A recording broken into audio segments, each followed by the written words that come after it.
I am a student of history, church history particularly. One of my favorite people in church history is a brother named Saint Anthony. He died in the year 356 A.D. He was a monk in Egypt in the 300s. Now, at this time in Christian history, it was the sort of the pinnacle of Christian spirituality. If you wanted to be super Christian, you would go live in the desert in a cave. And I know you all want to sign up now. You would go live in the desert in a cave, and that was like, these were the supermen, in many cases, actually. Anthony was not the first. He was the most famous first one. I believe Paul the Blind is the first one. They had cool names, too. But Anthony goes, he's about 16. His parents die. He's left caring for his younger sister, and he's lost. They were churchgoers. He was from a family of means. About 6 months after his parents have gone, he's still lost. He's not sure what's going on in life. He goes to church and he hears the words of Jesus in Matthew preached. If you would be perfect, go sell what you possess, give to the poor, and you will find treasure in heaven. And so Anthony starts that process. But he has a sort of a prick of conscience, and he realizes, I need to do more of that. He finally gives it all away and puts his sister in the care of nuns. Please note, nuns came first before monks in Christianity. But he put his sister in the care of nuns and went out and lived in the desert and influences generations of Christians from then on. What's interesting about Anthony's story is not so much that we may be called to live in the desert. If that's your lot, wonderful. There are still people that do it. He still has a monastery in Egypt. People living there even today. The issue is Anthony had a spiritual hunger. And I think it was clicked on when he realized he needed something more in life. He hears these words and he says, I need to do something else. There's this hunger, a desire. He has a crisis of faith, really. Things aren't as they should be. And then as a result, you actually see in his life, he completely changes. He has a transformation. He's not the only one in Christian history to have this. Many of us in the room have had this. Something changes and needs to change inside of us. Otherwise, we're just going to walk down the same path. And Paul says, by default, it's not a good path. We need a transformation. And as I look at this passage we're looking at this morning, I think if we're going to face the idea of a transformation that needs to occur from the inside, the first thing to grapple with is that first path that Paul is talking about, what I call the profile of the dead. Within that profile, there's a lot of deceit regarding sin. And I think we need to acknowledge sin's deceit if we're ever going to do anything about it.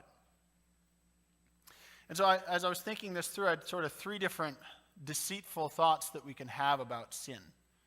There are probably more because it's a crafty thing, sin. But the first thing is, and if we're looking for the spirit of the air, like Paul tells us about in Ephesians 1, the first one I think is the one that hits us. We think we're right already, or we think things are okay already in the world. I think we live in this particular society. Things are okay, or we're getting to that point in society. It's the spirit of the air. We don't need to change. And the reason is, not so much, I think, because we're calling things that are wrong right all of a sudden. We do that. I think we're doing something different. I think we're calling what's convenient right. So that may be wrong sometimes, but sometimes it's just what's not best, but okay, when we could have chosen something better. And so we often do this. We think things are all right already, and if they seem like they're a little off, we just make the convenient seem right. We justify it because we don't want to think that something's wrong. We don't want to have to change things. I'm right. It can't be that bad in the world. And so we like the idea of forgiveness or of love. Those are wonderful biblical concepts. And we'd like those to be extended to us. That's great. Not that we would do anything wrong because we're already right? But if somebody did something wrong, forgiveness is good. But if somebody crosses me somewhere or does me wrong, well, forgiveness is wonderful, but I want them to get their just desserts. If somebody is unloving to me, well, or if somebody's an enemy to me, love your enemies is great until that point, at which case I don't know that I want to love them anymore, so I'm right. We're okay. We kind of make the convenient work for us and call things that are wrong even sometimes, or not best, right. The second is an adjustment of this, sin's deceitfulness.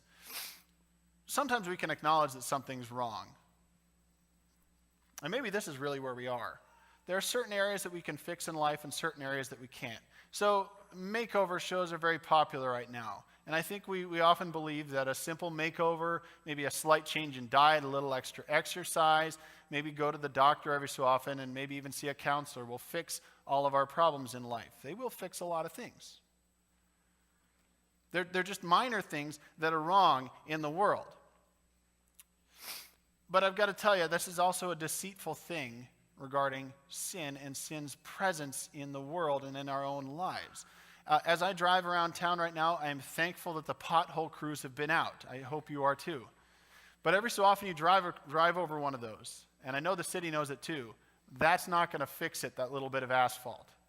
They're going to have to do something more in that pothole. I'm thankful it's fixed. I'm not criticizing the city. But we all can see it. Something deeper is wrong. It's going to take more to fix this issue. And I think that's what goes on in our own lives. But sin deceives us in thinking just minor fixes will do it. I can just do enough. I can. And I can do it on my own. And I'll fix everything that's wrong. But if you go back to this profile of the dead, you can see that sin infects everything about us. By default, that's what Paul says.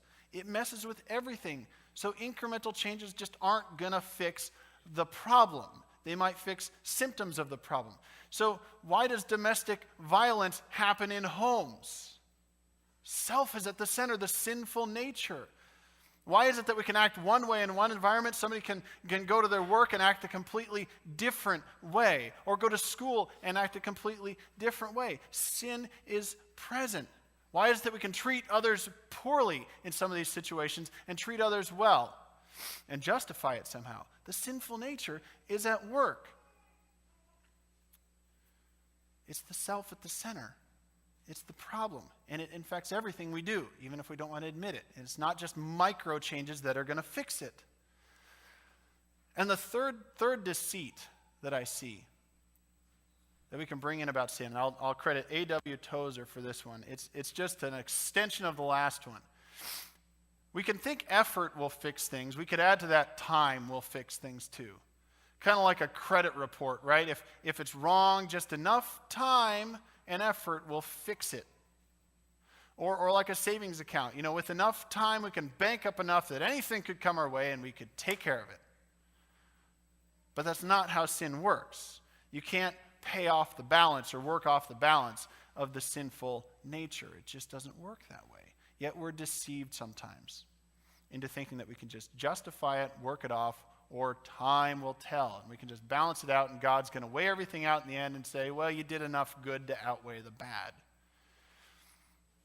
Tozer tells us, the truth is that time has no more power to sanctify than space. He says, indeed, time is only a fiction by which we account for change. It is change, he says, not time, that turns fools into wise men and sinners into saints. Did you hear that? It's change, not time. Or more accurately, it is Christ who does the whole thing by means of the changes he works in the heart. Until we acknowledge sin's pervasiveness and the deceit we buy into about sin, it's really game over until we acknowledge that. Because we can't fix it on its own.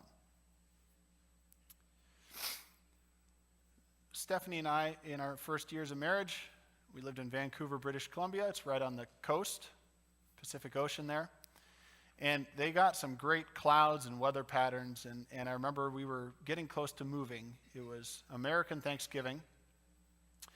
And for 7 straight days, this fog came in. I mean, you couldn't see across the street very clearly. It was horrible if you were driving, but I was taking the bus everywhere, so I thought it was pretty fun. You just couldn't see anything for 7 days. Felt like we were isolated from the world. John Stott, in his book Basic Christianity, says that's how sin works in our lives. We sometimes think there's a cloud around God and we can't see the cloud, but Stott says, no, it's a cloud around us, like that fog. It blocks us from access. And sometimes we don't even realize how thick that thing is, or the fact that we're blocked until we look around and we say, I can't see a thing.